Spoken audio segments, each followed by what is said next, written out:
10 करोड़ 40 की उम्र तक। बहुत सारे हमारे व्यूअर्स को ये लगता रहेगा कि वैकेशन पे नहीं जाना चाहिए, गर्लफ्रेंड बॉयफ्रेंड को घुमाने मत जाओ, पार्टी मत करो, कॉम्प्रोमाइज करना पड़ेगा अमीर बनने के लिए। आज लास्ट तक हमारे जो भी व्यूअर्स रुकेंगे उनको आप ये पहले क्लियर किए, क्या आज हमें कॉम्प्रोमाइज करना पड़ेगा वो 10 करोड़ तक पहुंचने के। ओवरऑल ये 18 साल मेहनत करने के बाद आपने कुल मिला के कितना पैसे टोटल? 5 साल में मैंने 1,20,000 डाला था, ये तो 2.5 लाख के आसपास हो गया पैसा। तब मैंने स्टार्ट किया था 20,000 बढ़ाता गया बढ़ाता गया बढ़ाता गया बढ़ाता गया बढ़ाता गया। आज मैं वो SIP करीबन, लोग शॉक्ड हो जाते हैं इस नंबर को सुन के। मैं 4 करोड़ के घर में रहता हूं और EMI मतलब कुत्ते का पट्टा, नहीं छोड़ के भाग सकते। आपकी इज्जत उस पर, एक EMI डिफॉल्ट हो गई, 2 EMI डिफॉल्ट हो गई तो खत्म। आप फिर आपका घर गया, फिर आपकी इज्जत गई, सब कुछ गया साथ। आपकी फर्स्ट सैलरी क्या थी सर? मेरी फर्स्ट सैलरी थी approximately 7 lakh rupees per annum. Second? 2 साल के अंदर आई वाज एट अराउंड 14। उसके बाद थर्ड थी 22। आज का ये पॉडकास्ट बहुत स्पेशल है मेरे लिए, क्योंकि फाइनेंशियल नॉलेज नहीं होने की वजह से ना बहुत लोग गरीब रह जाते हैं और लोन के दबाव में रह जाते हैं। घर लेना चाहिए कि नहीं लेना चाहिए, SIP कितनी करनी चाहिए, जॉब से कैसे इनकम कमाया जाए। संजय सर ने 18 साल जॉब में लगा के 10 करोड़ रुपए कमाए। आज इस पॉडकास्ट के बाद मैंने खुद की अपनी SIP थोड़ी सी बढ़ा दी। आपको ये जरूर देखना चाहिए अगर आप करोड़पति के सफर में जाना चाह रहे हो बिना कोई गलती किए। 10 करोड़ 40 की उम्र तक। बहुत सारे हमारे व्यूअर्स को ये लगता रहेगा कि वैकेशन पे नहीं जाना चाहिए, गर्लफ्रेंड बॉयफ्रेंड को घुमाने मत जाओ, पार्टी मत करो, जो मन चाही चीज पसंद है उसको खरीदो मत, कॉम्प्रोमाइज करना पड़ेगा अमीर बनने के लिए, 10 करोड़ तक जाने के लिए 40 की उम्र तक। आज लास्ट तक हमारे जो भी व्यूअर्स रुकेंगे उनको आप ये पहले क्लियर किए, क्या आज हमें कॉम्प्रोमाइज करना पड़ेगा वो 10 करोड़ तक पहुंचने के लिए? तो इसका स्पष्ट आंसर है नो, नहीं।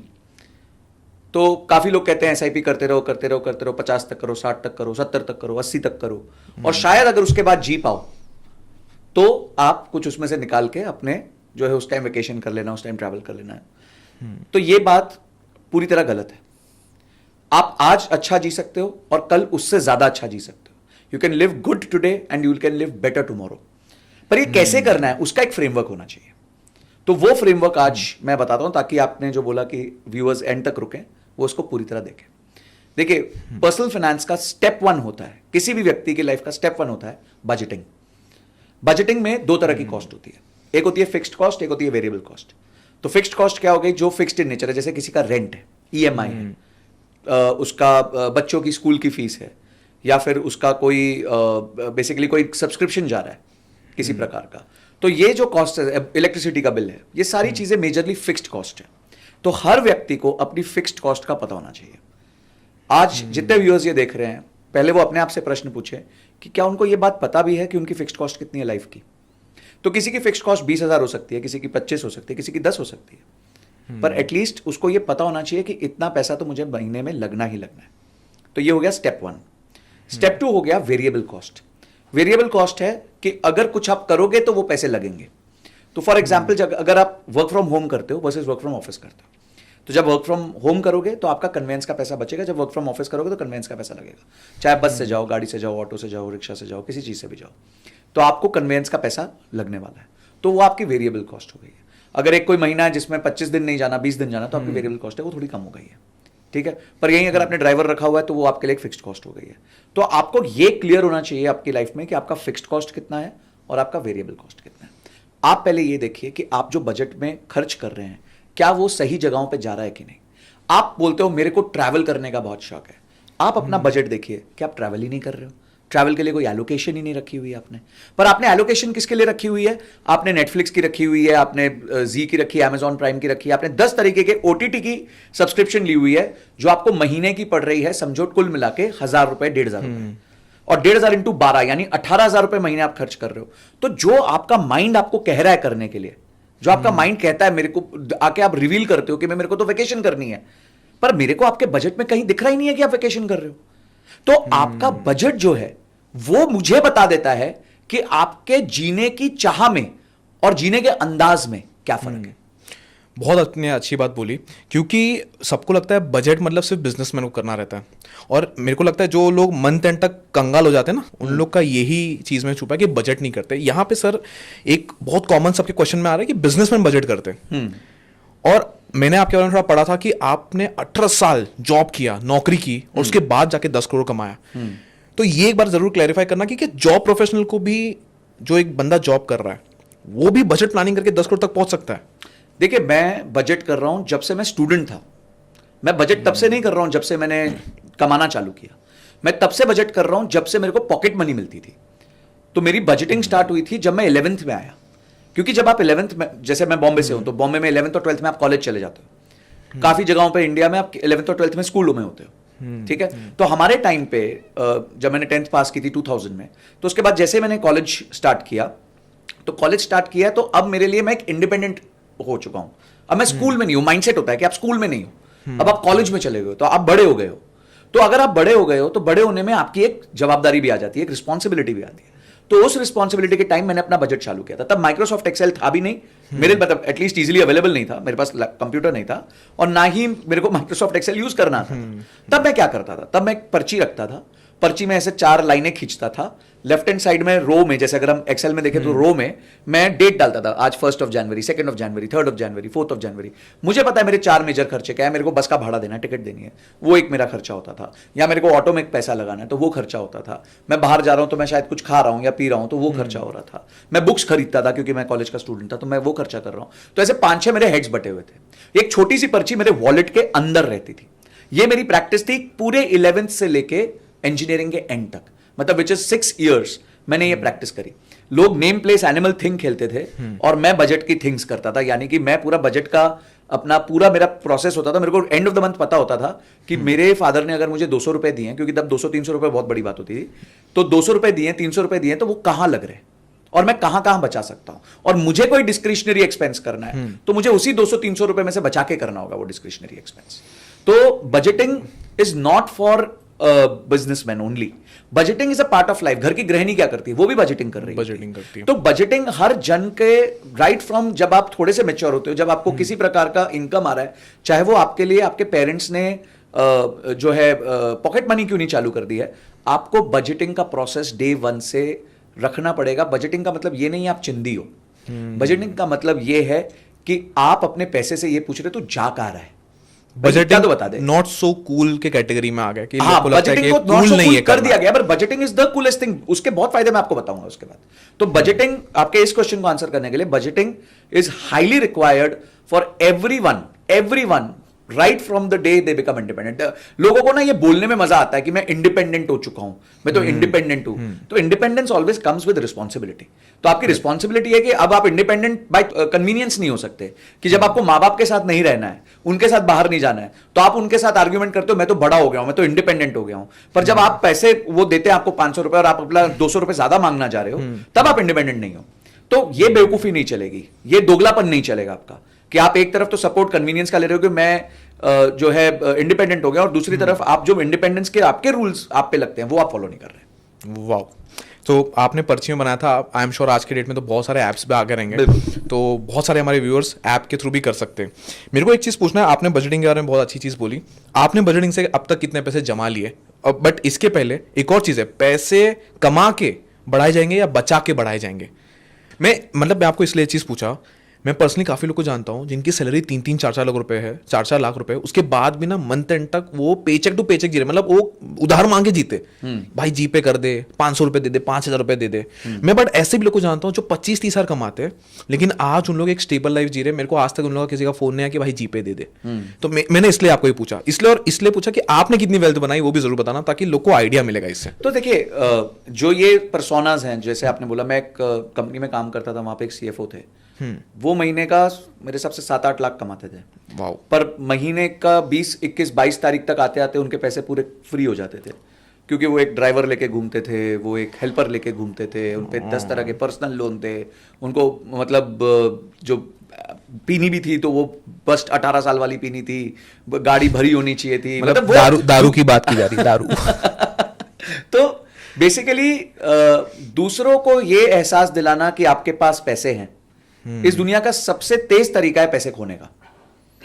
ठीक है, तो दुनिया को यह एहसास दिलाना कि आपके पास पैसे हैं, वो सबसे तेज तरीका है पैसे खोने का।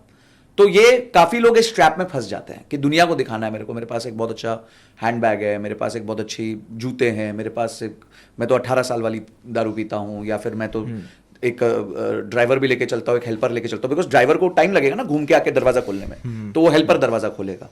तो ये ऐसे भी लोग देखे, और ऐसे भी लोग देखे जो 50-60 हज़ार कमा रहे हैं, 20 हज़ार की एसआईपी कर रहे हैं, 40 हज़ार में घर को चला रहे हैं, अच्छे से चला रहे हैं, उसके बाद भी सेविंग्स फंड बना रहे हैं। तो you will find every type of people. आपने बहुत सही चीज़ बोला कि लोग 2,500 का सिगरेट फूंक दे रहे लेकिन ऋषिकेश जाने के लिए वो सोचते ही रह रहे। इसका एक और चीज़ बोल सकते हैं कि लोग सिगरेट दारू में खर्चा करने के लिए नहीं सोचते, अगर उतना ही का एसआईपी चालू कर दे तो मेरे को लग रहा है कि अच्छी वेल्थ क्रिएट हो सकती है। बिल्कुल, देखिए वो एसआईपी पे तो मैं बाद में आता हूँ, अभी तो हम पहले प्रोसेस में है कि मैं जी सकता हूँ। हाँ, आपका क्वेश्चन वहां से स्टार्ट हुआ था कि लोग कॉम्प्रोमाइज क्यों करें, क्योंकि ये बात मेरे को भी लोग आके कहते हैं सर आप तो एसआईपी प्रमोट करते हो, तो क्या हम जिंदगी भर एसआईपी करते रह जाए? नहीं, बिल्कुल मत करो। आप एक एलोकेशन तो करो ना। अगर आप 100 रुपए कमा रहे हो तो 100 रुपए को एलोकेट तो करो, बजट तो करो, मेरा इतना पैसा इधर जाएगा, इतना पैसा इधर जाएगा, इतना पैसा इधर जाएगा और इतना पैसा इधर जाएगा। तो उसमें अगर आप 5-10% लीजर के लिए रखना चाहते हो, रखो, किसने मना किया? तो ये जिस हिसाब से आपने एलोकेशन किया, आपने कितना वेल्थ तब तक इकट्ठा तो कर लिया? मैंने बेसिकली 18 ईयर्स में कॉर्पोरेट में था, ठीक है। मेरी टोटल जो जर्नी रही है कॉर्पोरेट में, उसमें 3 ग्रोथ इंजन्स रहे हैं मेरे, ठीक है। पहला है कि मैंने अपने स्किल पे बहुत काम किया है, क्योंकि जितनी अच्छी एक्टिव इनकम होगी उतनी अच्छी पैसिव इनकम होगी। ये पहला रूल है। अगर मैं 20,000 कमाऊंगा तो मैं शायद 2,000 की एसआईपी करूंगा, पर मैं अगर 50,000 कमाऊंगा तो मैं 20,000 की एसआईपी करूंगा। तो मेरी एक्टिव इनकम जितनी ज्यादा होगी उतना बढ़िया होगा। मेरे को याद है जब मैं जॉब ज्वाइन किया और फर्स्ट टाइम, और मुझे I was working with mister Ashish Raheja, मैं उनका एग्जीक्यूटिव असिस्टेंट था 23 की एज में, बहुत अच्छा मौका मिला। अब उन्होंने बोला कि संजय एक वो एमआईएस बनानी है, तो एमआईएस बनानी, तो मैंने जिंदगी में पहली बार माइक्रोसॉफ्ट एक्सेल खोला कि भाई ये माइक्रोसॉफ्ट एक्सेल करके कोई चीज होती है जिसमें हमारे को करना है ये काम। हमने एमबीए करी हुई थी, पर एमबीए फाइनेंस में ये सब हमारे को सिखाते नहीं थे कि फाइनेंशियल मॉडल कैसे बनाते हैं, एमआईएस कैसे बनाते हैं, सब नहीं सिखाते थे तब। तो मैंने एक्सेल किया, बट क्योंकि मैं प्रोग्रामिंग बैकग्राउंड से था तो मैं एक्सेल में जाके थोड़ा समझा, मैंने थोड़ा जाके अपना खुद रिसर्च किया, वहां पे देखा कि कौन कौन से फॉर्मूलाज लगते हैं, बेसिक फॉर्मूलाज कौन से लगते हैं। कुछ और मेरे सीनियर्स थे जिन्होंने कॉम्प्लेक्स मॉडल्स बनाए हुए थे, उन मॉडल्स को रात रात बैठ के स्टडी करता था। तो मैंने अपने आप को चलो अपस्किल किया, क्योंकि मेरे पास तब ना ऐसे कोई क्लासेस नहीं होती थी जैसे आप लोग करते हो, जिसमें आप एक्सेल के बारे में सिखाते हो, पावर बीआई के बारे में सिखाते हो। तब कुछ नहीं होता था ऐसा, हम लोग को अपने आप ही करना पड़ता था, या फिर कोई सीनियर होता था जिसको थोड़ा बहुत आता था तो उससे हम करते। तो मेरा एक सीनियर था हैरल्ड खारदुइत करके, ये IIM कैल से पास आउट थे और पहले आईसीआईसीआई में बैंक में काम करते थे, जहां पे ये लोन अप्रूव करते थे। तो वहां पे इन्होंने बहुत कॉम्प्लेक्स फाइनेंशियल मॉडल्स बनाए हुए थे। तो उनके फाइनेंशियल मॉडल्स में रात रात बैठ के स्टडी करता था, अच्छा ये चीज क्या है, ये क्या होगा, इसमें कैसे करूंगा, ये फॉर्मूला कहां से आ रहा है, ये सेल कहां से आ रहा है, ये लाइन ऐसे क्यों खींची हुई है, ये टेबल ऐसे क्यों बनाया हुआ है। तो वो मेरा स्टेप 1 था। तो मेरे ग्रोथ इंजन का स्टेप 1 था, मैंने अपने स्किल्स पे बहुत मेहनत करी, ठीक है। तो मैंने ग्रोथ जल्दी पाई। I was chief strategy officer at the age of 28। तो यानी कि मैंने 5 से 6 साल के अंदर मैं चीफ स्ट्रेटेजी ऑफिसर बन चुका था। तो ये ग्रोथ अगर मैंने पाई है तो उसमें मैंने अपने लिए बहुत एक्सट्रीम एफर्ट किए थे, तभी ये ग्रोथ पाई है। सेकंड मेरा पिलर ऑफ ग्रोथ रहा है कि मेरे पास हमेशा सेकंड इनकम रही है, क्योंकि मैं वॉरेन बुफे को बचपन से अपना गुरु मानता हूं। बचपन मतलब जब से मेरे को पता चला वॉरेन बुफे करके एक आदमी जिंदा है जो बोलता है, क्योंकि हम जब कॉलेज लाइब्रेरी में जाते थे तो सब लोग बैठ के वॉरेन बुफे या पीटर लिंच, 2 लोगों की बुक पढ़ रहे होते थे। अच्छा, ठीक है। तो पीटर लिंच की एक बहुत फेमस बुक है one up on the wall street, बहुत अच्छी बुक है कि कैसे वो अच्छे रिटर्न्स बनाते हैं। वॉरेन बुफे के तो टाइमलेस वो हैं कोटेशंस है जो वो बोलते हैं। वो कहते थे कि अगर आपके पास एक ही इनकम स्ट्रीम है तो you are just 1 step away from poverty. यानी कि आप महीना कमाए जा रहे हो, जैसे आपने वर्ड यूज किया पेचेक टू पेचेक। तो मैं आपको अभी एग्जैक्ट डेटा देता हूं। More than 83% of people in corporate India today are living paycheck to paycheck. 83% plus people are living paycheck to paycheck, ये डेटा है। तो जब मैंने ये स्टेटमेंट सुना, मैं यार मतलब एक ऑल्टरनेट सोर्स ऑफ इनकम होना ही चाहिए। मैं एजुकेशन में अच्छा था, टीचिंग में अच्छा था, तो मैंने एज ए टीचिंग अपना करियर बनाया। मैं आईएमएस में पढ़ाता था, जहां कॉलेज पास आउट किया वहां पे पढ़ाना चालू कर दिया, कोचिंग सीएफए की कोचिंग पढ़ानी चालू कर दी।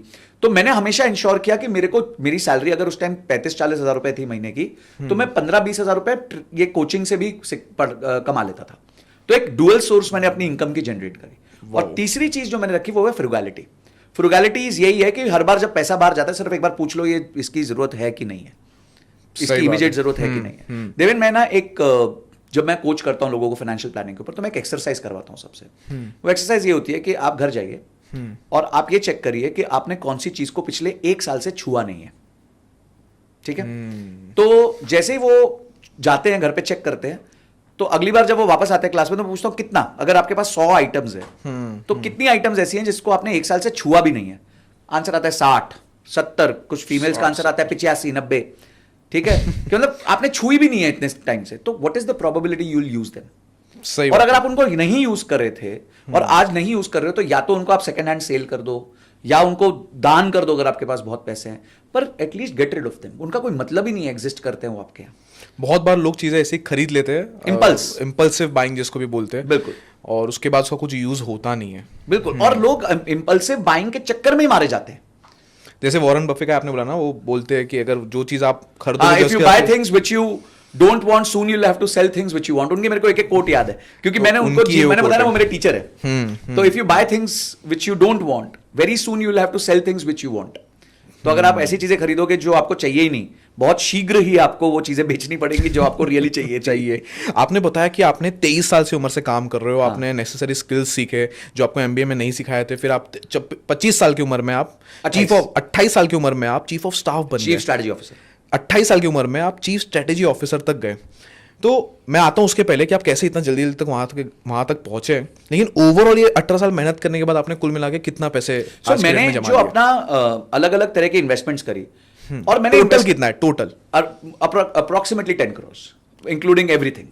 10 करोड़? हाँ, अप्रोक्सीमेटली 10 करोड़ सिर्फ जॉब करके? सिर्फ जॉब करके। और तो मतलब जॉब एंड मैंने जैसे कहा कि हमेशा जॉब और सेकंड, हाँ, जॉब और एक सेकंड इनकम का सोर्स था। आपने 10 करोड़ रुपए without compromising on anything. I have had one of the most, मैंने सारे अच्छे लीजर ट्रिप्स किए हुए हैं। मैं सिंगापुर घुमा हूँ, दुबई मल्टीपल टाइम्स घूम के आ गया हूँ, यूरोप चला गया हूँ, उसके बाद मतलब इंडिया में काफ़ी जगहों पे घूमा हूँ, साउथ दिल्ली में रहता हूँ, अच्छी गाड़ी चलाता हूँ, मतलब आई ओन जो भी राइट चीज़ें आपको एक व्यक्ति को, फोन्स चाहिए, आईफोन चाहिए, आईपैड चाहिए, जो चीज़ें चाहिए एक व्यक्ति को वो सब ओन करता हूँ। उसके बावजूद ये मैंने इकट्ठा किया है, वो सिर्फ इसलिए किया है क्योंकि वो मेरा जो बजटिंग का प्रोसेस था तो वो मुझे अलाउ कर रहा था कि मैं ये लीजरली स्पेंड्स कर सकूँ। बहुत बड़ी चीज़ यहाँ पे आती है, आपने एक अच्छी बात बोली कि मैंने एक भी चीज़ पे कॉम्प्रोमाइज़ नहीं किया, बजटिंग किया और मैं 10 करोड़ तक पहुँचा हूँ। मेरे को लगता है एक बहुत बड़ा हिस्सा बजटिंग के लिए माइंडसेट की भी बारी आती है।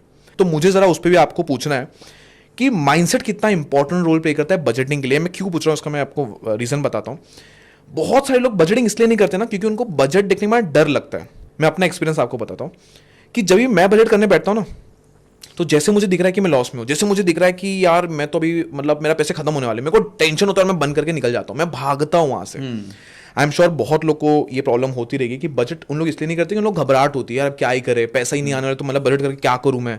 और दिमाग में आता है कि जब इतने ही पैसे है तो मतलब क्यों मेहनत करूँ बजट में, अल्टीमेटली मेरे को तो पता है मेरे पैसे खत्म होने वाले हैं। तो इसमें माइंडसेट कितना इंपॉर्टेंट रोल प्ले किया आपकी इस जर्नी में 10 करोड़ तक पहुंचने के लिए, ये आप एक बार जरूर बताइए। देखिए, मैं तो ये मानता हूं कि पूरी लाइफ में आपके लिए skill set is only 10% of your life. ठीक है, एंड पहले आई थिंक 20% था, अब तो 10 रह गया बिकॉज पहले उसको स्किल्स को पाना मुश्किल था। ठीक है, True. और आज मुझे वो स्किल्स को पाना बहुत आसान है। मैं एक सिंपल एग्जांपल देता हूं। आप एक एंटरप्रेन्योर हैं, पहले आप कभी भी मिस्टर अनिल अग्रवाल की लाइफ हिस्ट्री के बारे में नहीं जान सकते थे। 20 साल पहले अगर आप अगर आप उस टाइम एंटरप्रेन्योर होते तो आप अनिल अग्रवाल के बारे में नहीं जान सकते थे। ठीक है, आज आप अनिल अग्रवाल खुद आके इंस्टाग्राम पे, लिंक्डइन पे, ट्विटर पे अपनी स्टोरीज बताते हैं कि कैसे उन्होंने धीरू भाई अंबानी को अप्रोच किया, कैसे उन्होंने फर्स्ट टाइम एक बैंकर को अप्रोच किया, कैसे उन्होंने रिस्क लिया, कैसे वो बिहार से भागे, क्या क्या प्रॉब्लम्स झेली। तो वो आज आपके जैसे एंटरप्रेन्योर्स को लिए बहुत एक्सेसिबल है। यूट्यूब पे गए, यार ये प्रॉब्लम अनिल अग्रवाल ने फेस करी थी तो अनिल अग्रवाल ने कैसे सॉल्व करी। या फिर एक न्यू जनरेशन एंटरप्रेन्योर है रितेश अग्रवाल, आपने ये प्रॉब्लम रितेश अग्रवाल ने कैसे सॉल्व करी। आज आप उनको मेल लिख दोगे तो there is a good chance कि वो आपको रिप्लाई भी कर देंगे। ठीक है, तो वो जर्नी जो थी वो तब बहुत मुश्किल थी। तो इसलिए मैं कहता था कि स्किल्स आर ओनली 20%। आज तो मैं कहता हूं स्किल्स आर ओनली 10%। स्किल सीखना तो सबसे आसान काम हो चुका है इस दुनिया में। आज इतने सारे यूट्यूब के आपके पास समाधान है। आपके पास जैसे आप आयरा है फॉर एग्जांपल, वहां पे आप कोई स्किल सीख सकते हो। बहुत इंस्टीट्यूशंस है जहां पे डिफरेंट स्किल्स आज बांटी जा रही है। तो skills is no more a problem. The only and only thing is mindset, और माइंडसेट के अंदर the only and only thing is patience. तो पेशेंस जो है ना वो लोग लैक करने लग गए, नहीं करते। हाँ, तो जैसे वॉरेन बुफे का अगेन बहुत फेमस स्टेटमेंट है, market is a place to transfer wealth from impatient to patient people. यानी कि बात है। हाँ, कि जिस आदमी के पास पेशेंस नहीं है और जिस आदमी के उसकी वेल्थ उस आदमी पे जाएगी जिसके पास पेशेंस है। तो ऐसे कई एग्जाम्पल्स हैं जो, मतलब जैसे मैं आपको बताता हूँ, वॉरेन बुफे ने एक बार एक शर्त लगाई टेड सीडस के साथ। वॉरेन बुफे ने कहा कि 2008 की बात है, टेड सीडस करके एक हेज फंड मैनेजर है, okay, very famous hedge fund manager, बहुत अच्छे रिटर्न्स बनाए ये वो। तो उसने उनके साथ बेट लगाई, ठीक है। उन्होंने बोला एक काम करते हैं, आज 2008 है, 10 साल के लिए पैसे लगाते हैं। मैं अपने पैसे लगा रहा हूं, वॉरेन बुफे ने बोला, मैं अपने पैसे लगा रहा हूं एक इंडेक्स फंड में, S&P 500, जिसमें मेरे को कुछ नहीं करना, आज डाल के छोड़ दूंगा, 10 साल बाद देखूंगा, ठीक है। और तू अपना हेज फंड जैसे मैनेज करता है, ऑफिस बना, बंदे रख, रोज सुबह स्क्रीन देख, रोज शाम को बटन दबा, स्ट्रेस ले, टेंशन ले, तू सब कुछ कर। देखते हैं 10 साल बाद वो क्या होगा। 10 साल बाद? हाँ 10 साल। वो भाई छोटी बेट्स लगाता ही नहीं ना। देखो वॉरेन बुफे का कोई भी, जो भी आज वो 90 साल का है ना, तो भी वो 200 अगले 20 साल का सोचता है।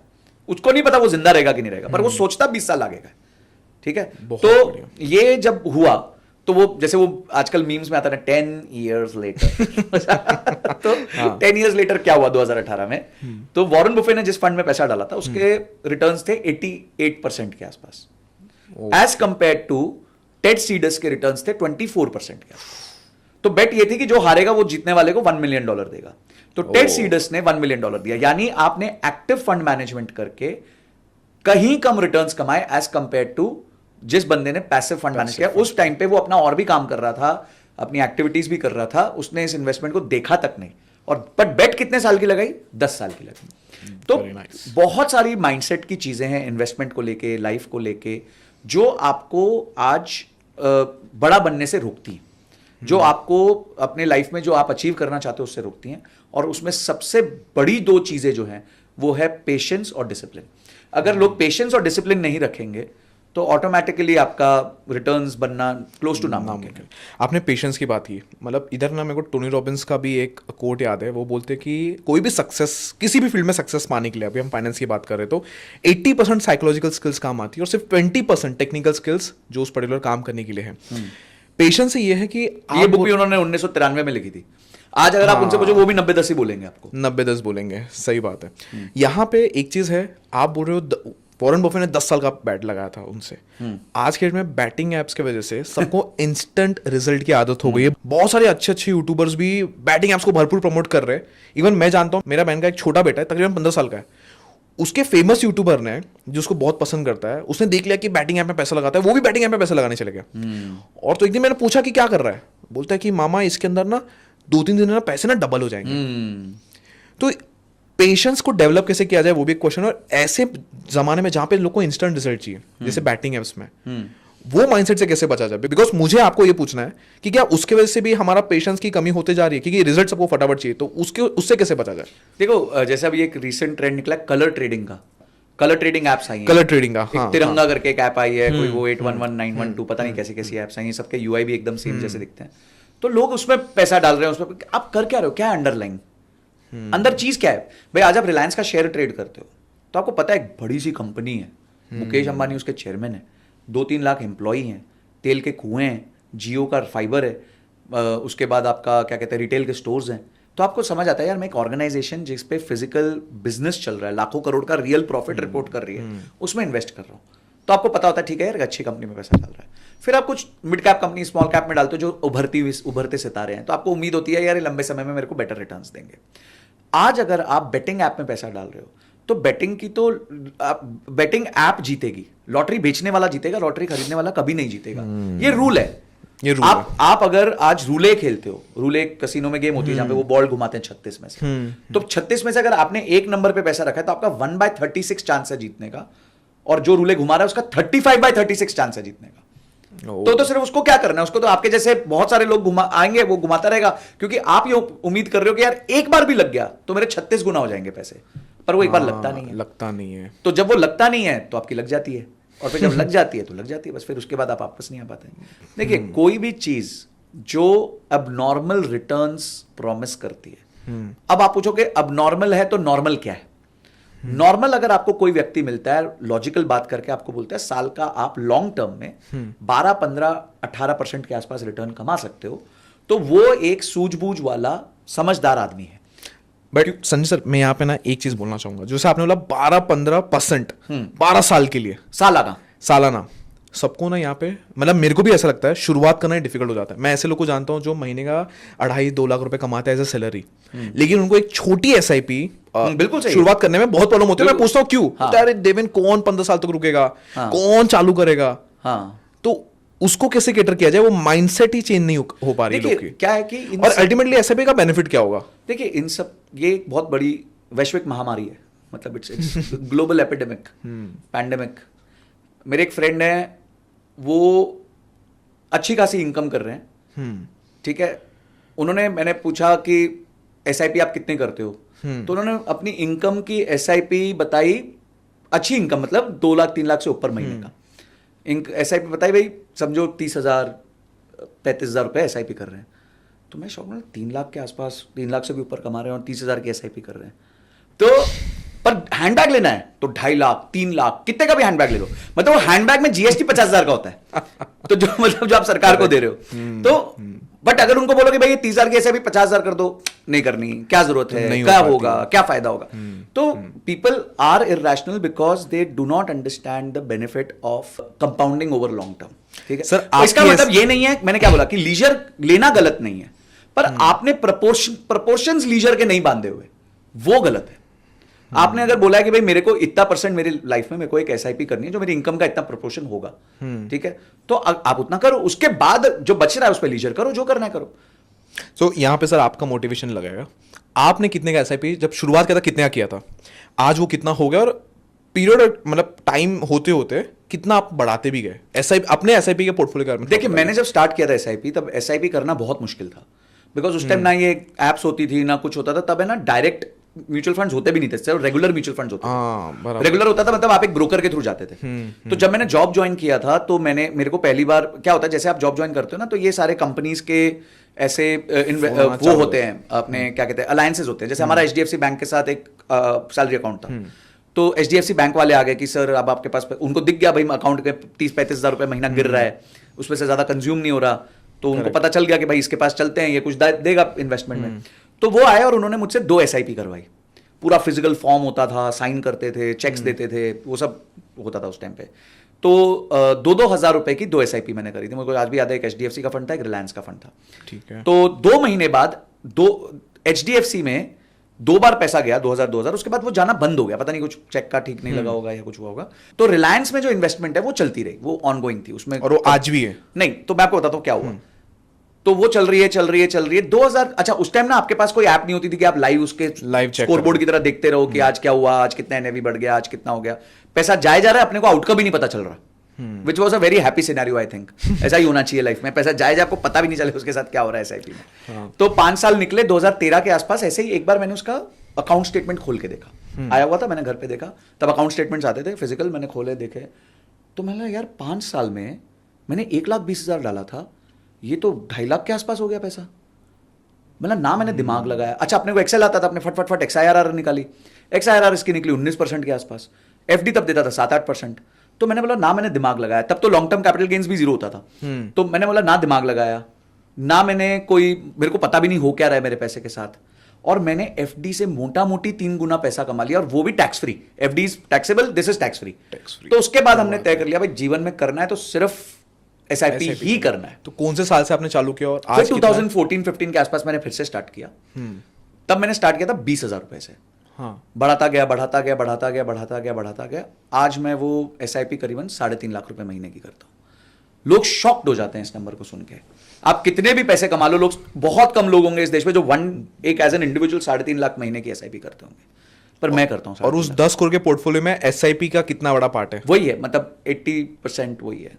80% एसआईपी कवर करता है। 80% एसआईपी, म्यूचुअल फंड्स ही है, मतलब मैं डायरेक्ट स्टॉक्स में इन्वेस्ट ही नहीं करता, क्योंकि वो मेरा काम नहीं है। मेरा व्यवसाय अलग है। My active work is something else, it is consulting, it is coaching. तो I don't have time to sit in front of the screen और मैं रोज देखूं कि आज रिलायंस कितना चला गया, टीसीएस कितना चला गया, मैंने जो स्टॉक लिया था वो कितना चला गया। एक म्यूचुअल फंड मैनेजर है ना, इतना एक्सपीरियंस्ड आदमी है, उसके पास नॉलेज है, उसके पास इंफॉर्मेशन है, उसके पास पूरा सिस्टम है ये सब करने का, उसके पास राइट लोग हैं, उसके पास रिसर्च रिपोर्ट्स हैं, तो वो करेगा ये काम। उसको मैं दे देता हूँ 0.5-0.6%, ठीक है, खुश है वो भी, मैं भी खुश हूँ। तो बेसिकली यहाँ पे जो भी हमारे व्यूअर्स है, छोटा से छोटा एसआईपी चालू कर देना बिल्कुल सबसे ज्यादा सजेस्ट कर रहे हो आप। बिल्कुल सनी सर, यहाँ पे एक और चीज, बहुत बड़ी चीज आ रही है दिमाग में, इन्वेस्टमेंट पे आप एसआईपी की बात कर रहे हो, हमारे देश में मेरे को लग रहा है 99% लोग का सपना है घर लेना, हम्म और उन लोग बहुत कंफ्यूज कर जाते हैं, इन्वेस्टमेंट घर है उनका, ये वो समझ के बहुत सारे लोग अपनी आधी से अधिक कमाई घर पे डाल देते हैं। आपका उस पर लेकर टेक क्या है? क्या घर लेना चाहिए, और लेना चाहिए तो कब लेना चाहिए, और अगर नहीं लेना चाहिए तो क्यों नहीं लेना चाहिए? घर के बारे में आप थोड़ा बताइए। देखिए, घर लेना तो मतलब यंग एज में सबसे बड़ी बेवकूफ़ी है। मतलब I think it is the most and the biggest foolish decision you can ever take in your life at a younger age. अच्छा, और मैं सारे आपको उसके तर्क दूंगा क्यों है ये पॉइंट। सबसे पहली चीज़ है कि जब आप यंग होते हो तब आपका सबसे बड़ा निवेश होना चाहिए आपके खुद के ग्रोथ में। अगर आपने अपनी एक्टिव इनकम बढ़ानी है, देखिए हमारे बचपन में हमारे पेरेंट्स क्या बोलते थे, बेटा 10वीं तक पढ़ ले तेरी जिंदगी संवर जाएगी, बेटा 12वीं तक पढ़ ले तेरी जिंदगी संवर जाएगी, बेटा इंजीनियरिंग कर ले तेरी जिंदगी संवर जाएगी, बेटा MBA कर ले तेरी जिंदगी संवर जाएगी। हमें कभी ये इनकलकेट नहीं किया कि एक्चुअली आपको लाइफ लॉन्ग लर्निंग लेनी है। हमारे लिए जैसे ही MBA खत्म हुई उसके बाद हो गया कि बुक्स रखो साइड में, अब जिंदगी में अपडेट नहीं करना अपने आप को कभी भी, बस जॉब करते रहना और अपग्रेड करने की जरूरत नहीं है। पर आज वो स्थिति नहीं है। आज मैंने अभी पीछे एक कंपनी का मुझे पता चला कि वहां पे बल्क ऑफ द लोग सडनली टर्मिनेट कर दिए गए जो 6 साल से उनके साथ काम कर रहे थे, 6 years से उनके साथ काम कर रहे थे। ठीक है, क्यों टर्मिनेट कर दिए गए? क्योंकि वो एनिमेट करते थे, एडिट करते थे, और अब ये सारा काम AI करता है। AI कर रहा है। तो 40 लोगों की जॉब गई, करीबन 40 लोग की जॉब चली गई, जो करीबन महीने का एवरेज 35-40 हज़ार रुपये महीना कमाते थे, जो उस कंपनी में काफ़ी सालों से थे। और ये एक कंपनी नहीं है, कई कंपनियों की कहानी के साथ हो रहा है। ठीक है, उसके अलावा बहुत सारे कॉल सेंटर के लोगों की जॉब जा रही है। अब वो क्या कहेंगे, वो सरकार को ब्लेम देंगे, सरकार कुछ नहीं कर रही। सरकार क्यों करेगी तुम्हारे लिए कुछ? तुम ही कुछ नहीं कर रहे अपने लिए। Responsibility to grow yourself तो आपकी खुद की है ना भाई। आपको एटलीस्ट इतना तो पता होना चाहिए कि भाई जैसे कोई भी नई स्किल आएगी या कोई भी नई टेक्नोलॉजी आएगी, वो एक शिफ्ट लेके आती है जॉब्स में। जॉब्स खत्म नहीं करती, जॉब्स के नेचर में शिफ्ट लेती है, चाहे वो कैलकुलेटर हो, चाहे वो कंप्यूटर हो, और चाहे वो AI। वो एक शिफ्ट लेके आती है, टेक्टोनिक शिफ्ट लेके आ जाती है। आपको उस शिफ्ट के साथ मूव करना है। बिल्कुल सिंपल सी बात है। इनर्शिया में आप नहीं रह सकते। आपको मैं एक एग्जांपल देता हूं। आप तो मुंबई से हो, मैं भी मुंबई से था। मुंबई लोकल में आप हो, ठीक है, कोई गेट के पास खड़े हुए हो, एनविसाज विजुलाइज करते हैं, ठीक है, और अब आपका पार्ला स्टेशन आ गया, आपको पार्ला में उतरना है, तो आपको बड़ा शौक है थोड़ी चलती हुई ट्रेन में उतरने का, ठीक है। तो आप क्या करते हो, जैसे आप चलती हुई ट्रेन में उतरते हो तो आप उसमें साथ में भागते हो, अचानक से आप स्टैंड स्टिल पे नहीं आ जाते। इसे हम इनर्शिया कहते हैं। इस फोर्स को फिजिक्स में इनर्शिया कहते हैं, ठीक है। ये इनर्शिया है मूवमेंट का। पर एक इनर्शिया होता है बैठे रहने का, यानी कि एक आदमी जो है वो बैठा ही हुआ है, वही है, उसी पोजीशन में है। मैं आपको बताता हूं, एक हमारे अकाउंटेंट हुआ करते थे, उन्होंने ज्वाइन किया 18,000 की तनख्वाह में, ठीक है। अच्छा। 8 साल उनका इंक्रीमेंट होता गया, कभी 10%, कभी 15%, कभी 20%। उनकी तनख्वाह हो गई 84,000 रुपए अकाउंटेंट की। 84,000 रुपए, यानी कि 84,000। I am not talking about chartered accountant, I am talking about basic BCom accountant जो टैली में एंट्री करता है। फिर एक बार कंपनी ने सोचा यार अब हम इसका अपने बजट्स को ऑप्टिमाइज करते हैं। तो भाई की, अच्छा ये भाई साहब की कितनी तनख्वाह? 84,000। ये आदमी तो पुराना है, भरोसेमंद है, ये है, पर ये स्किल सेट 84,000 की है ही नहीं, ये स्किल सेट 25,000 की है। तो इमीडिएटली वो 25,000 के आदमी से रिप्लेस हो गया, और उसके नीचे से उसका मतलब वो कहते हैं ना, चादर खींच ली किसी ने। सर ये सब समझ में आ रहा है, बट घर एक इमोशनल बॉन्ड है, क्योंकि लोग समझेंगे कि स्किल्स लर्न करना जरूरी है, हम ले ऑफ किए जा रहे हैं, बट जब घर की बात आती है ना तो लोग का दिमाग बंद हो जाता है। तो मतलब मैं भी अगर सोचूं, तो मेरे को लगता है कि यार घर तो मतलब एक होना चाहिए। तो घर है ना भाई, किसने बोला भाड़े पे होना चाहिए कि रियल में होना चाहिए? आप उस घर की रियल कॉस्ट तो देखो। पहली कॉस्ट है, आपने घर लिया, तो पहले तो आप 25% डाउन पेमेंट कहां से लाओगे? कौन सा घर आज बॉम्बे में 1.5 करोड़ के नीचे? कौन सा घर दिल्ली में आज 80 लाख 70 लाख से नीचे है? कौन सा घर नोएडा में आज 50-60 लाख से नीचे है? हैदराबाद में 50-60 लाख से नीचे है? तो कहां से पहले लेके आओगे 15 लाख रुपए आप? ठीक है, आपके पेरेंट्स ने सपोर्ट कर दिया, वो एक एक्सटर्नल फोर्स है, ठीक है। पर अगर आपने करियर बनाया तो आप 15 लाख जमा कब करोगे भाई? आपकी तो तनख्वाह ही 4 लाख है। तो पहले 15 लाख आप जमा करोगे, डाउन करोगे, फिर 45 लाख का लोन लोगे। और EMI मतलब कुत्ते का पट्टा, सिंपल। कुत्ते का पट्टा। हाँ, EMI कुत्ते का पट्टा। आप नहीं छोड़ के भाग सकते, नहीं छोड़ के भाग सकते। आपकी इज्जत उस पर। एक EMI डिफॉल्ट हो गई, 2 EMI डिफॉल्ट हो गई तो खत्म, आप फिर आपका घर गया, फिर आपकी इज्जत गई, सब कुछ गया साथ में। तो आपके हिसाब से क्यों घर पे फिर रेंट पे लेना चाहिए, खरीदना क्यों? देखिए, सबसे पहली बात है कि डाउन पेमेंट आप कर नहीं सकते। सेकंड, कोई भी घर आप लेते हो तो 5 से 7% स्टैंप ड्यूटी आती है, 5% GST आता है, तो 12% आपको सीधा सरकार को देना है। ट्रांजैक्शन कॉस्ट के नाम पे। ठीक है, तीसरी चीज जो आती है वो ये होता है कि आपको लोन लेना है, लोन पड़ता है 9% का। आज अगर आप 1 करोड़ का घर आप भाड़े पे लेते हो तो 1 करोड़ के घर का भाड़ा होता है 2 लाख रुपए साल का। एज कंपेयर टू 1 करोड़ के जो ईएमआई होती है वो मोटा मोटी होती है आपके, अगर 80 लाख रुपए का भी लोन लेते हो तो आपका वो ईएमआई आती है 56 से 60 हजार रुपए के बीच में। और मैं आपकी डाउन पेमेंट आपने जो की है उसका ब्याज नहीं जोड़ा इसमें मैंने, वो अलग है। ये तो सिर्फ वो लोन है जो आप चुका रहे हो। अब मैं 56,000 की जगह 18,000 रुपए में उस घर में रह सकता हूं।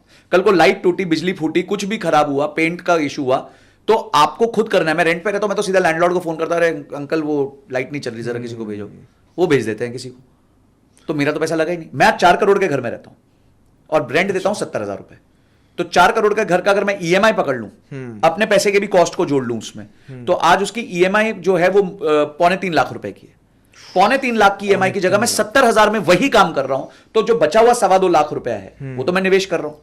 अगर वो मैं निवेश करता रहा 20 साल के लिए, क्योंकि होम लोन भी 20 साल का है, तो वो जो 2.25 लाख में बचा रहा हूं 20 साल के लिए, वो मेरे 20 साल के बाद बन जाएंगे 22 करोड़ रुपए, सिर्फ 12% कंपाउंड पे। तो आपके हिसाब से घर कभी नहीं लेना चाहिए? अभी रुको, कभी खत्म नहीं हुआ कहानी। अब आपने घर ले लिया, आप पे कोई प्रॉब्लम आ गई, आप पैसे कैसे रेज करोगे? आप एक टॉयलेट तो बेच नहीं सकते कि भैया टॉयलेट मैं बेच देता हूं 20 लाख रुपए का, या फिर ये मैं बेडरूम बेच देता हूं 50 लाख रुपए का, या मैं किचन बेच देता हूं 30 लाख रुपए का। आप क्या करोगे? आप लोगे लोन अगेंस्ट प्रॉपर्टी। मतलब लोन पे लोन, अब आप लोन पे डबल लोन में आ गए। आपने ईएमआई ले बेस्ड लोन तो चल ही रहा है, आपने बोला यार मेरे पे तो आपदा विपदा आ गई तो मैं लैप ले लेता हूं, ठीक है, तो आपने लैप ले लिया, अब फिर से आप लोन के अंदर फंस गए, आपकी ईएमआई बढ़ गई।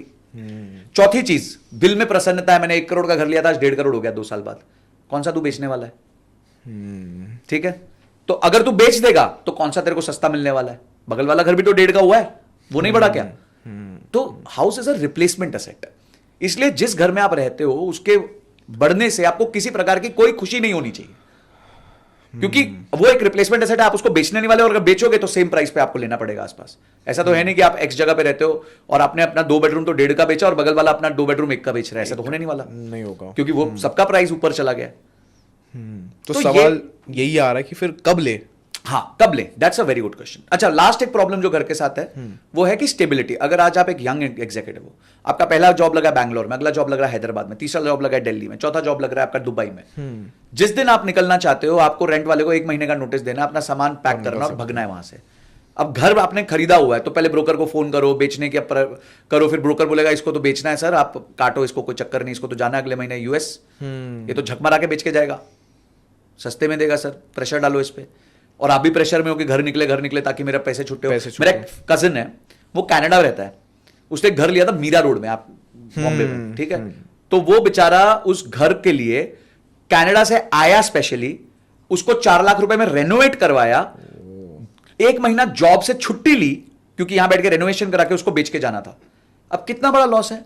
कनाडा से आना जाना 1.5 लाख रुपए, 1 महीना बॉम्बे में रहने का खर्चा, 4 लाख रुपए उसको सजाने का खर्चा, और 1 महीना जो जॉब वहां पे उसकी सैलरी गई या फिर जो उसके लीव वो किसी और काम के लिए यूज करते थे उसका खर्चा।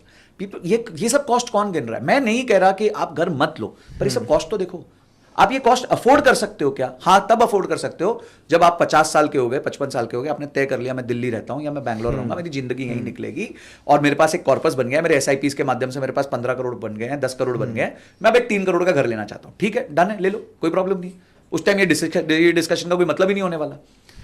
मैं कह रहा हूं, एनी इन्वेस्टमेंट डिसीजन और buying decision should have a logic and a financial backup. उसमें कोई नंबर्स होने चाहिए।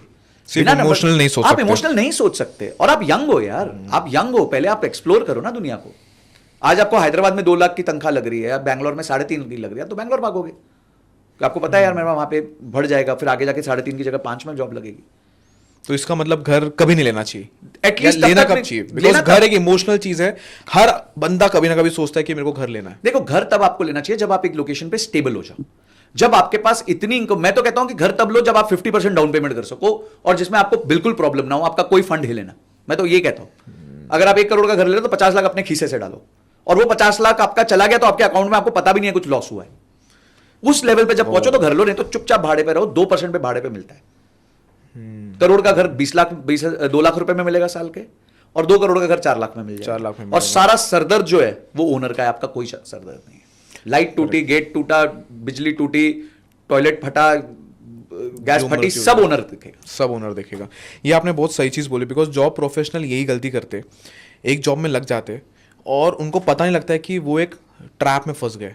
सडनली उनको रियलाइज होता है कि मेरे को ऊपर तो हर जगह से लोन पे लोन जा रही है, यहाँ पे घर की किस्त जा रही है, वहाँ पे मेडिकल की कुछ किस्त जा रही है, यहाँ पे एजुकेशन लोन जा रहा है, और वो कभी वो जॉब छोड़ नहीं पाता और अपने पैशन को फॉलो नहीं कर पाता। बिल्कुल। यहाँ पे एक और चीज़ आ रही है कि जब भी किसी को जॉब लगता है, चाहे वो फ्रेशर हो, एक्सपीरियंस हो, फर्क नहीं पड़ता, 7, 8, 9 महीने या 10 महीने जैसे वो काम करता है और जब उसको कंटिन्यूसली पैसा आते रहता है, उसके मन में फिर उत्सुकता जाने लगती है, मैं बाइक ले लेता हूँ, मैं कार ले लेता हूँ, और ऐसे मोमेंट पे लोग ले भी लेते। आपका सजेशन क्या है ये मुझे बताओ, कि जो लोग कमाना जस्ट अभी चालू के, होता है शौक पूरा करना है उन लोगों को, गाड़ी बाइक लेनी है, कुछ तो कुछ लेनी है, मेरे मन में भी आता है कि कुछ अच्छे पैसा आ जाते हो यार, चलो बाइक ले लेते, गाड़ी ले लेते, तो क्या ये लेना चाहिए? वो सबसे ज़रूरी बात है। और मैं समझ गया कि ईएमआई के चक्कर में तो ना, क्योंकि ईएमआई जैसा आपने बोला कि कुत्ते का पट्टा है, तो इस बारे में क्या, जो बहुत पहले से शौक था और अब सोचे कि पूरा करने का समय आ गया, तो करना चाहिए कि वो समय नहीं आया अभी तक? देखो, आपके पास ये आंसर आप ही का है, मेरा है ही नहीं। मैं क्यों किसी को रोकूं उसके शौक रोकने से? भाई एक व्यक्ति ने मेहनत करी, पढ़ाई करी, जॉब कर रहा है, 18 16 घंटे काम कर रहा है, और वो चाहता है भाई मेरे पास एक रॉयल एनफील्ड हो, थंडरबर्ड 500 सीसी, ठीक है, मैं जिसमें लद्दाख ले जाऊं, बिल्कुल चाहे, कोई प्रॉब्लम ही नहीं है। तू पहले ये देख ले कि भाई तेरा जो बजट है उसमें लीजर वाले सेक्शन में कितना पैसा तूने एलोकेट किया हुआ। अगर तेरा बजट बनता है महीने का 30,000 रुपए, और 30,000 में तूने 5,000 का लीजर वाला सेक्शन में बजट डाला हुआ है, 25,000 में तेरा घर भी चलता है, तेरी इन्वेस्टमेंट्स भी हो रही हैं, तू अपना इमरजेंसी फंड भी क्रिएट कर रहा है, जो तुम्हारे मेन 3 चीजें हैं जो तुम्हें करनी है, जिसे हम कहते हैं बजट, इमरजेंसी प्लान और इन्वेस्टमेंट। ये फर्स्ट है, BEI। बजट मतलब घर चलाना, फिक्स्ड कॉस्ट निकालना। इमरजेंसी फंड मतलब एक 6 महीने का आपका जो कॉस्ट है उसका इमरजेंसी फंड होना ही चाहिए आपके पास, अगर आप सिंगल हो तो। अगर आप फैमिली के साथ तो 12 महीना होना चाहिए, ठीक है। और थर्ड है इन्वेस्टमेंट, आपने कुछ इन्वेस्टमेंट करी, इंश्योरेंस करी, तो वो सब आपने कवर कर लिया। उसके बाद आपके पास लीजर का 5,000 रुपए बचता है, रेस्टोरेंट में जाओ, सब्सक्रिप्शन लो, बाइक खरीदो, ले लद्दाख जाओ, जो आपके जीवन के हैप्पी गोल्स है, जो आप कहते हो कि यार मैं तो ट्रैवल करना चाहता था, तो वहां उसको एलोकेट तो कर दो।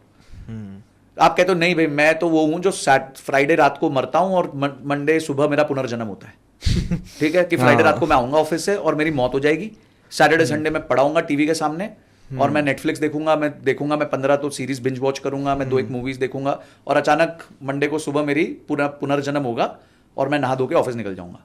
तो आप सारे सब्सक्रिप्शन खरीद लो जितने हैं देश के, सारे OTT के सब्सक्रिप्शन खरीद लो। आप बोलते नहीं जी मैं तो एक्सपीरियंसेस लूंगा लाइफ में, तो आप एक्सपीरियंसेस लो, जाओ ले लद्दाख जाओ, कश्मीर जाओ, जहां जाना जाओ, बजट बनाओ, उसको यूज करो। I am no one to stop you यार, मैं कौन रोकने वाला आपको? बजट खुद बनाओ और बस अपना वो बजट का एलोकेशन कर दो और उसमें मजे करो, इन्वेस्ट भी करो, तो आप हर तरीके से मतलब एक संपूर्ण इंसान बन जाते हो कि you are budgeted also for your life, your emergency fund is also at place. आपका इमरजेंसी फंड होता है ना, आपका कॉन्फिडेंस 10x हो जाता है। आपको साला मुंह पे मारूंगा बॉस के, चल निकल यहाँ से, है ना, वो मन करता है ना, रील्स आती है, मीम्स आती हैं कि भाई मैं तो मतलब बॉस के मुंह पे मारूं, और सडनली बॉस का सैटरडे को मैसेज आया है कि प्लीज कम टू ऑफिस, और वो रिप्लाई कर रहा है कुछ गालियों में, और सडनली वो चेंज हो जाता है, okay sir I am coming, तो ये होता है, करेक्ट। हाँ, तो वो ना हो, तो उसके लिए आपके पास इमरजेंसी फंड होना चाहिए। तो ये सब चीजें हैं, मतलब this is how you should manage yourself. Sunny sir, एक लास्ट क्वेश्चन है, उसके बाद मैं आपसे एक रैपिड फायर करूंगा 3 क्वेश्चंस के साथ। आपने इमरजेंसी फंड के बारे में बोला, एक रिसर्च की गई थी इंडिया में और पता लगाया था कि इंडिया में इमरजेंसी फंड के नाम पे लोग क्या सिर्फ 5,000 रुपये होते हैं। सही है। और ये क्यों सिर्फ 5,000 है, जबकि आज के टाइम में 5,000 में कुछ नहीं होगा। मतलब अगर इमरजेंसी के नाम पे मेडिकल एक्सपेंस हो गया, इमरजेंसी के नाम पे एजुकेशन हो गया, इमरजेंसी के नाम पे कुछ भी हो गया, 5,000 में तो कुछ भी नहीं हिलने वाला। तो उसके बाद भी ये इतना कम क्यों है? मानसिकता। लोग लगते हैं, उनको लगता है अपुनिच भगवान है, कुछ नहीं अपने होगा, को कुछ नहीं होगा, ठीक है। फिर किसी को कोई बीमारी आ जाती है, कोई एक्सीडेंट हो जाता है, कोई अनहोनी हो जाती है, तो वो उसका लॉस हो जाता है। बहुत सिंपल है, आपको हेल्थ के लिए इंश्योरेंस चाहिए, लाइफ के लिए इंश्योरेंस चाहिए, 6 महीने का इमरजेंसी फंड चाहिए। ये पहले दिन नहीं बनेगा, ये बिल्ड करने में हो सकता है आपको 1.5 से 2 साल लग जाए, which is okay, but at least no वो कहते हैं ना, you should have cognizance of this, कि भाई तुम्हें पता होना चाहिए था कि भाई तुम्हारे को ये डेवलप करना है ओवर 2 years। जब तुम 2 साल में ये डेवलप कर लोगे, तुमने इंश्योरेंस प्रीमियम्स दे दिए, तुमने मेडिकल कर दी, तुमने हेल्थ कर दी, उसके बाद सॉरी लाइफ कर ली, उसके बाद तुमने 6 महीने का प्लान बना लिया अपना इमरजेंसी, एक FD रख दी जिसको तुम छू रहे नहीं हो, सॉर्टेड करो जो करना है। सही बात है कि मेरे को भी याद है, जब मेरी पहली जॉब लगी थी, 2100 की नौकरी लगी थी मेरे को, 2100 मेरी सैलरी थी पर मंथ, और मैंने पहली चीज की थी वो मतलब दिन का एक चाय पी सकते हो, दिन का वही था। बट मैंने पहली चीज उसमें से की थी कि मैंने मेडिक्लेम करवा ली थी अपनी मम्मी की, 13,000 रुपए का, साल का? साल का 13,000 रुपए था। मतलब महीने का आपका ऑलमोस्ट आधा पैसा उसी में चला आधा पैसा उसमें चला गया था, बिकॉज मेरे को समझ में आ गया था कि अगर इमरजेंसी फंड नहीं है तो आपने जैसे बोला कि मेडिक्लेम हो, लाइफ इंश्योरेंस हो, ये सब कुछ चीजें जो थोड़ी सिक्योरिटी देती है आपको, sense of देती है, हम security लोग को देती है। सो बहुत बढ़िया रहा। मेरे को आप लोग एक से एक लास्ट चीज पूछनी है। आपने बताया कि आप 28 साल की उम्र तक चीफ स्ट्रेटेजी ऑफिसर बन चुके थे। इस करियर के बारे में थोड़ा हम अगला एक पॉडकास्ट मेरे को लगता है करना ज़रूर चाहिए। अगर मेरे को लगता है कि यहाँ पे अगर व्यूअर्स 100 के ऊपर कमेंट्स आ जाते हैं तो एक पॉडकास्ट हम करेंगे कैसे अपने करियर में पोजीशन जल्दी जल्दी बदला जाए। आपकी फर्स्ट सैलरी क्या थी सर? मेरी फर्स्ट सैलरी थी approximately 7 lakh rupees per annum. 7 lakh से आपने चालू किया था। हाँ। सेकंड? इमीडिएटली 2 साल के अंदर I was at around about 14। 7 to 14 lakh rupees. हाँ। और उसके बाद थर्ड? थर्ड थी 22। 7, 14, 22। 7, 14 और उसी जॉब में 16.8 20% हाइक मिला था। हाँ। और फिर 22 22 या 22 के 24 बाद में से एक थी 40। 22 के बाद सीधा 40। हाँ। सो मेरे को लगता है कि अगर मैं जीतू भाई था, जितेंद्र था, जंपिंग जैक बहुत तेजी से आपकी सैलरी बढ़ी है। और इस सैलरी बढ़ने का क्या रहस्य, मेरे को लगता है उसके लिए पूरा एक डिफरेंट पॉडकास्ट करना बनता ही बनता है। एक और पॉडकास्ट करेंगे, अगर आप लोग रिक्वेस्ट करोगे एक और पॉडकास्ट करना चाहिए संजय सर के साथ, तो एक और करते हैं जहां पे सैलरी कैसे ग्रोथ हुआ उनका फटाफट, कैसे पोजीशन इन्होंने चेंज किया इतना जल्दी जल्दी, जिससे हम भी सीख सकते हैं और आप लोग भी एक हाई पेइंग जॉब, एक हाई पेइंग जर्नी पे जाने के लिए सबसे हेल्प पड़ेगा। सो सर अभी लास्ट में मैं कुछ रैपिड फायर क्वेश्चंस आपको पूछता हूँ। ठीक है। इन्वेस्टमेंट के लिए प्रॉपर्टी अच्छा है या इक्विटी अच्छा है? इक्विटी। आपके पास घर है? नहीं है। सबसे लग्जरियस चीज जो संजय सर ओन करते हैं? गाड़ी है, फॉर्च्यूनर। सर आपने बोला आपके पास फॉर्च्यूनर है, आपके पास 10 करोड़ का कॉर्पस पड़ा हुआ है। सर मैंने आपका वीडियो देखा था, अभी आप 40 के भी नहीं हुए हो और इतना कॉर्पस ऑलरेडी जमा कर लिया है। अगर आज आपने काम करना छोड़ दिया तो कितने दिन तक आप बिना काम किए रह सकते हो? जिंदगी भर। और आपके बेटे को कमाना पड़ेगा? अगर वो मेरे पैसे बर्बाद नहीं करेगा तो नहीं कमाना पड़ेगा। सो ये है पावर ऑफ इन्वेस्टिंग। ये है power of discipline, power of frugality, power of budgeting. जो सारी बातें मैंने बोली, अब लोग, मैं जानता हूं बहुत बार पॉडकास्ट में मैं पढ़ता भी हूं, मैंने काफी पॉडकास्ट दिए हैं, तो लोग लिखते हैं अमीर है इसलिए बोल पाता है। मैं अमीर है इसलिए नहीं बोल पाता, ये मैंने किया है इसलिए मैंने अमीर हूं। ये मेरी जर्नी आज 18-19 साल से चल रही है। मैंने 3 लेवल इंजन, आपको पता है 3 ग्रोथ इंजन, कि मैंने अपने आप पे काम किया, अपनी स्किल्स को डेवलप करके सैलरी बढ़ाई, सेकंड फ्रुगैलिटी से जिया, और तीसरा हमेशा एक सेकंड सोर्स ऑफ इनकम रखा, और चौथा अगर कहो तो मैंने इन्वेस्टमेंट करता रहा, जो स्पेयर में था वो इन्वेस्टमेंट कर दिया। मजा आ गया संजय सर आपसे बात करके। मेरे को लग रहा है इस पॉडकास्ट से बहुत लोग को समझ में आ गया रहेगा कैसे पर्सनल फाइनेंस को मद्दे नजर रखते हुए हम भी करोड़पति बन सकते हैं। कॉर्पोरेट से करोड़पति का सफर इजी हो जाएगा इस पॉडकास्ट के बाद। मैं एक ही चीज कहना चाहूंगा एज क्लोजिंग रिमार्क्स, आपका फर्स्ट 1 करोड़ बहुत डिफिकल्ट होने वाला है। कुछ लोगों की जिंदगी में वो 7 साल 6 साल में आएगा, और कुछ लोगों की जिंदगी में वो 15 साल में आएगा। आप चिंता मत करिए, क्योंकि उसका अगला जो 1 करोड़ है वो उससे आधे समय में आएगा, उसका अगला 1 करोड़ जो है वो उससे भी आधे समय में आएगा, उसके बाद बस समय आधा होगा और वो करोड़ जुड़ता रहेगा। तो मेरी यही रिक्वेस्ट है कि your first 1 crore is the biggest struggle of your life. आप पेशेंस से उसको जियो, अपनी इन्वेस्टमेंट्स ठीक से करो। आज एजुकेशन बहुत इजीली अवेलेबल है, उसको यूज करो, अपना कॉर्पस बिल्ड करो, पर हड़बड़ी मत करो, बिकॉज लॉन्ग टर्म में ही वेल्थ क्रिएट होती है, और मेगा वेल्थ जो है वो मेगा लॉन्ग टर्म में क्रिएट होती है। तो अगर आप कंटिन्यूअसली 20, 25, 30 साल इन्वेस्ट करते रहे, और आपको पता भी नहीं चलेगा, 20 साल के हो, जब आप 40, 45 साल के हो गए, इतना बड़ा कॉर्पस आपके पास आ जाएगा, आपको बहुत खुशी होगी उस बात की कि यार मैंने छोटा सा स्टेप लिया था, पर वो इतना कंपाउंड करके आज मेरे को इतना बड़ा रिटर्न देके चला गया। सो मेरा बस यही सबसे रिक्वेस्ट होगा कि आप लोग इस जर्नी को लंबे समय के लिए देखिए। हम हमेशा कहते हैं ज्यादा नहीं ज्यादा देर कमाइए, और अपने इस पूरे लाइफ को एंजॉय भी कीजिए और साथ साथ इन्वेस्ट भी कीजिए। सुपर, मजा आ गया सर।